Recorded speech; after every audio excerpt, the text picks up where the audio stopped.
Welcome into a special Husker Max today as we are on the eve of the NCAA Softball Tournament across the country, mostly in the Southeast Conference. If you're looking for sites, that's its own conversation. But heading down to one of those SEC sites is our very good friend and the voice of Nebraska Softball, Nate Rohr, who will be heading down to Baton Rouge. Nate, how are you doing this morning? How excited are you for the postseason to be here in full swing? Doing just fine. We're actually down here in Baton Rouge right now. The Huskers have a workout scheduled at Tiger Park here later this morning, early afternoon. And so I'm doing well and excited to get into this NCAA tournament. So let's before we look at this regional and the NCAA tournament, let's look back at the last week because it has been a news-filled last week when you look at the Big Ten tournament. But I want to begin with the honors. Jordy Bahl being named a top 10 finalist for National Player of the Year, third time in her career doing that. She was also named the Big Ten Softball Player and Pitcher of the Year, the first player ever to receive both honors in the same season, as well as being first team All Big Ten, along with Ava Kuzak. And then you've got a couple of second teamers in Samantha Bland and Hannah Kamensend. And you've got Bland also on the all defensive team. What, as you have followed this team throughout this season to see those four get those honors, and high honors as well, with an expanded Big Ten conference that brought in a couple of pretty good programs as well. Yeah, I'm very happy that Jordy Bahl got both pitcher and player of the year because I think, what she is doing is unique in that she is pitching at such a high level and she's hitting at such a high level at the exact same time. And that's to say nothing of the defense with which she's playing, the outfield, which for the most part's been really good, or first base, where she's been very good. But I was a little worried going into last week that the fact that Jordy's numbers were really, really good, but not the absolute best, hitting wise, would cost her player of the year, which very often becomes more or less a hitter of the year award. And because her numbers weren't perfect from a pitching standpoint, it would cost her pitcher of the year. Lindsey Grine of Oregon was probably her top competition on pitcher of the year, and she had a bumpy last series against Michigan State. So that kind of opened the door for her. And I do think the coaches recognized that what Jordy Bahl is doing is unprecedented, being so dominant on both sides, being so dominant as an outfielder and a hitter and a base runner and a pitcher. The fact that she is just dominating at all levels was unprecedented and deserved unprecedented levels of honor. And so the fact that she got both player and pitcher of the year in the same year, it speaks to that. And I'm happy that the coaches recognize that it needed to be honored that way, that you shouldn't sit there and sort of parse out, well, maybe she's player, maybe she's pitcher, I'll give her one but not the other. Sometimes all conference teams, there are very, very nasty politics involved. I'm not going to vote for your kid because it'll help my kid, and that sort of thing. And so I'm happy that did not come into play this year, and Jordy got her just desserts because what she's doing is unprecedented. I was happy to see Ava Kuzak as a first team all conference player. I mean, she's hit as well as anybody in the country other than Jordy Bahl. So she's had a great year. I was happy Hannah Kamensend got some love. Samantha Bland's a nice story at third base in that, here's somebody. Now, she played infield growing up, and she played infield through high school, but Nebraska put her in the outfield last year to get her time, just get her playing. And so she had to convert back to the infield, and I think that held her back for a while. I think she was working through that, adjusting to the increased workload defensively, and it took her some time. But she put in the work, worked really hard. and has been able to settle in at third base. And the fact that she's all defensive team tells you that she's settled in at third base, and then the bats come along with it. So very happy for those kids, very deserving. About the only snub you could say, and I'm putting quotation marks around it, would be Olivia DiNardo. Mm-hmm. But, the fact that she's only hit this year, she's hit well, but maybe not for as much power as you might have hoped. That's probably why she didn't get all conference recognition, but that's about the only one where you can make a case. I can live with her being left off of the all conference teams, in part because of how right they got it with Jordan. That's a lot. That's a number of individuals as a team, all kinds of records this season, especially with the long ball, especially with, and this is what I enjoyed getting to partake in as I took my daughter to the ballpark bash. She got the face paint. We got the balloon. She got to throw stuff at the inflatables. It was a spin the prize wheel, all of that. But then to look at who was all out there at Bowlin and how packed that place was for a single game record and then for a weekend series record, this has been a special year, even without hosting a regional, Nate. Yeah, no doubt about it. I think people want to get behind this team. The fact that this starting lineup is very strongly in-state players. I mean, the best player on the roster is an Omaha girl or a Papillion girl, if we're being specific. But you have Omaha and Valley and Elkhorn and Lincoln. The fact that this has such an in-state flavor to it, I think helps.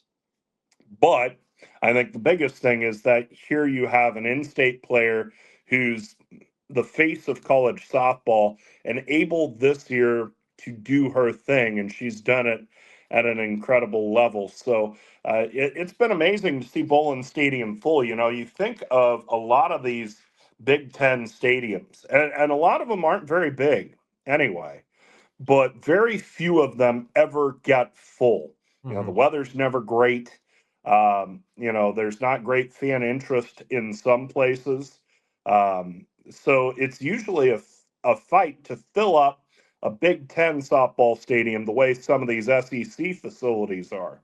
So to have SEC looking crowds in the Big Ten, I think is really notable and really exciting, and I think speaks well to what Nebraska softball is and what it's been this year. And it looked like a decent number of folks made the trip to West Lafayette for the conference tournament last week. Huskers make the semifinals for several years in a row. Haven't made it past there since winning the whole darn thing a few years ago. Just assessing Nebraska's run in the tournament, gets a win, but then falls to UCLA in a game that it took Nebraska quite a while to figure out Terry. What do you think that was more just Terry threw her best game of her collegiate career, or is there something more about Nebraska and lefties in the postseason that maybe might be worrying heading into the regional?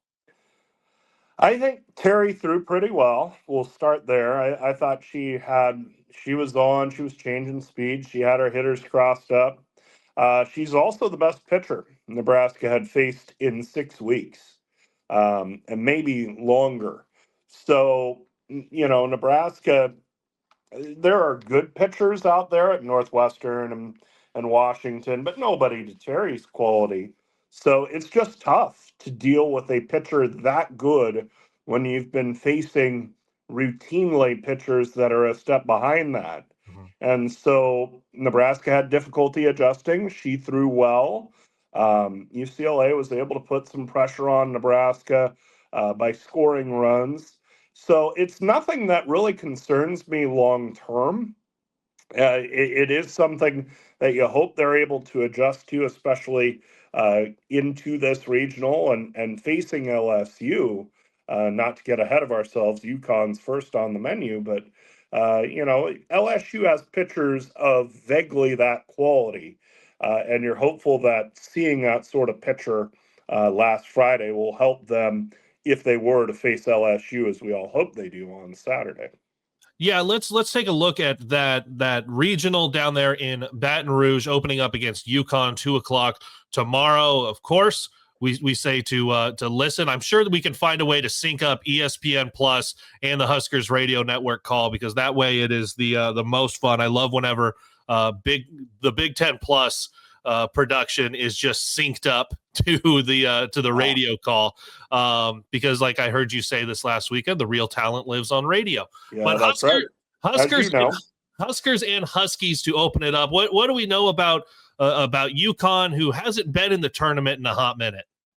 Yeah, so really good offense, surprisingly good RPI. I mean, most Big East teams are in the hundreds in RPI, and they ended up in the upper 60s, which still isn't great, but does speak to them challenging themselves from a schedule standpoint and giving teams some trouble. I know Rhonda Revelle talked with Karen Weekly, Tennessee's coach, and Tennessee played UConn and had trouble with them. Ended up beating them, but had trouble with them. And Weekly kind of underscored to Rhonda, hey, this UConn bunch is for real. Great offense. It's led by their catcher, and her name is Grace Jenkins. Took me a minute there. I better learn it before tomorrow. You've got 24 hours. Yeah, exactly. But she's having just a video game numbers type of year. 21 home runs, 68 RBI, 425 average, slugging 916. She's the engine that makes that offense go, and is a real threat in that lineup. And so Nebraska's going to have to control her. And I mean, the rest of the lineup's pretty good. UConn averages 7+ runs a game. So it'll be a game where you hope it doesn't turn into a scoring derby, a hit fest. If you're able to keep UConn's offense down, I think Nebraska's got a good chance.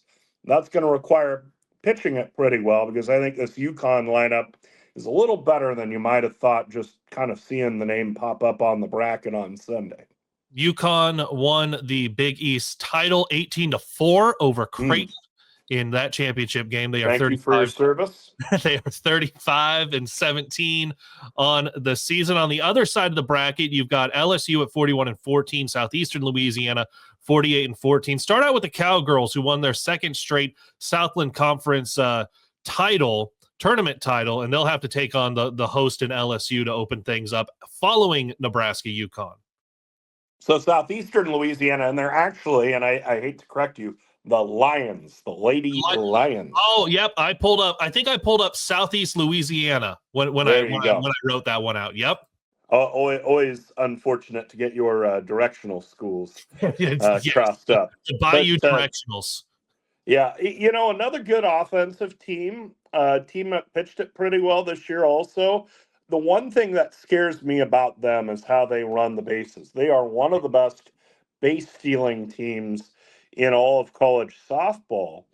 And so if you walk their hitters, and Kylie McGee has been prone to this year, and even, Jordy Ball's walk numbers aren't exorbitant, but when she's gotten herself into trouble, it's because she walks people. Well, with these guys, if you walk them very often, it in effect turns into a double where all they need to do is get one hit to score the run. So from that standpoint, I worry about the matchup with Southeastern Louisiana on that front, especially depending upon who Nebraska throws. And, the perception would be that you throw Jordy Ball until either you win the regional or her right arm detaches from her body. But, I would think at some point we see Kylie McGee, we see Hannah Kimmons, but against a Southeastern Louisiana, you have to throw strikes. So you'd be less prone to put McGee in there because of that patience at the plate that could really come back and hurt you. So, yeah, you're hopeful that you can. To be honest, you hope you don't see Southeastern Louisiana in the elimination bracket. If they happen to pull the upset against LSU, that's one thing. But if you're sitting there looking at having to play 4 games in just over a day, Yeah. and you're trying to parse out how do we throw Jordy Bull, you don't want to see the Southeastern Louisiana team that steals bases like crazy. Right. And now how about for the host Tigers, number 10 national seed down there in Baton Rouge? Well, another good offense, another very patient lineup, which scares you a little bit. The pitching is as good as it usually is. I mean, they just always seem to crank out good pitchers. But this is also a team that finished ninth in the SEC, so it's not like you're looking at them like a giant colossus. They're good. Let's not get that twisted. And they've been very good at home. 30-4 at home. And first off, wouldn't Nebraska kill to have 34 home games? Oh, geez. The whole picture would be different. We'd be eating filet mignon for breakfast. If we were drawing 3,000 people a game and we did it for 34 games, it'd be about like volleyball. But which, by the way, Nebraska played 16 home games. Okay, yeah, that's the number that you're looking at, the difference, 34 to 16. Yeah, that's a bit of a difference, and especially you think about it this time of year and the conditions that we're going to see. It's going to be 90s and humid down here, and though Nebraska has chartered more this year than any year that I've covered the team, and I've covered them since '04. Travel adds up on you a little bit. So the fact that LSU is at home, the fact that they may have more gas in their tank right now, that'll smooth their path a little bit and extend those numbers. But 2 decent pitchers, a patient lineup, but nobody that really just knocks your socks off, makes you afraid the way Jenkins does. But let's not get it twisted. A really big challenge, especially in their home building where they've won a ton of games. When you evaluate this regional, and Nebraska hasn't made it out of a regional in a while, but when you look at it, when you look at this draw, it's been over a decade. Where does this rank? Does this rank as a pretty good draw for Nebraska to get LSU, to head down to Baton Rouge, and obviously UConn and Southeastern Louisiana? Like there's not really slouches. You're in the postseason, but for the draw the Huskers get, how do you evaluate that? Yeah, I do think it's one of the more favorable draws we've seen. I mean, I'm thinking back on the Stillwater regionals the last couple of years, and though Wichita State was from the American Athletic Conference, there are tiers to the conferences other than the Power Four, the Autonomy Four, what have you, and the American is toward the top of that list. And frankly, the Big East is toward the bottom of that list. So the 3 seed that Nebraska drew is pretty favorable. Southeastern Louisiana worries me a little more because they do one thing well. I don't know if you looked at them top to bottom, front to back, how they stack up with the rest of the regional field, but if you start walking them, it starts to get ugly. So they do one thing really, really well. They may be a little tougher for than you're used to, but I think the fact that you're giving some with the 3 with UConn would suggest that this is a little easier regional to navigate than Nebraska's seen. I mean, for instance, Kaleb, the last time the Huskers were down here in Baton Rouge, 2015, so literally a decade ago.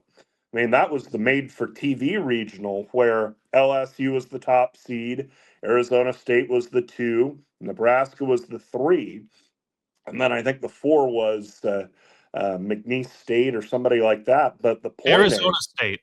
Well, Arizona State was the 2, and then Texas Southern was there on you the go. outside. Southern was the 4. But when you're talking about 3 major conference schools in the same regional, that's pretty arduous. That's tough because you're sitting there and as you try to navigate the regional, you're thinking on Saturday, well, how are we going to beat a really, really good team with our season on the line, while also being mindful of the fact that we've got to play 2 games on Sunday if you lose that game on Saturday to LSU. So this is a little bit, that's the long-winded way of saying this is a little better draw to be quite frank, than Nebraska's gotten recently. No, I'm looking forward to it.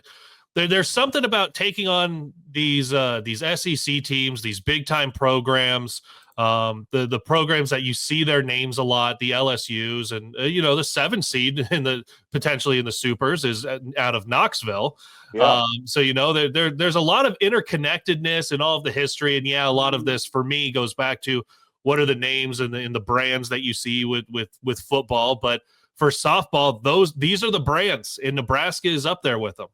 Yep, no doubt about it. I mean, LSU and Tennessee, you talk about Tennessee, you're talking about a team that is a fixture in the Women's College World Series, and a team Nebraska has already beaten this year. Now, they beat them once. Could they beat them best of 3? We don't know. But yeah, this is Nebraska's chance to show that it stacks up. I mean, the way the NCAA field came out with 14 teams out of the SEC, this is a referendum on the Southeastern Conference in terms of softball. And if all 14 get through a regional, not everybody's a national seed, but seven of them are of the top 8 national seeds. So, it's the chance for the rest of the softball world to measure themselves against the Southeastern Conference, because clearly the presumption is that the SEC is the conference in college softball, and most of that is earned. But, the marginal cases, the questions, how much benefit of the doubt should they get? I mean, you think of a team like Missouri. Missouri ended up 5 games under 500. If they had somehow gotten back to just 500, they would get in the NCAA tournament. Yeah. So this is the chance for schools from the Big Ten, from the ACC, to see what they can do on this biggest stage against a conference that's pretty sure that it's the end-all, be-all of college softball right now. And it's not 14, but I believe the Big Ten got 8 into the postseason. So there's a good number there. You look at the total of it, and it's a little bit the same thing you saw in like the NCAA basketball tournaments. The SEC and the Big Ten, they're dominating in how many bids that they get. And for the Big Ten, it's a chance to, although there's a couple of newbies coming in that you brought in from the West Coast that are here, but like you said, it's a big chance for Nebraska to go prove themselves and for the rest of the country to prove themselves against the SEC in the way the committee gauged that conference is. Nate, I appreciate every minute of you hanging out with us from Baton Rouge. Looking forward to listening to you. 2:00 Huskers Radio Network Friday for that first game against UConn, and then following throughout this regional, and then hopefully talking again next week about what that super is going to look like. I appreciate it, Nate. Hey, thanks for having me, Kaleb, and hopefully we're talking again next week.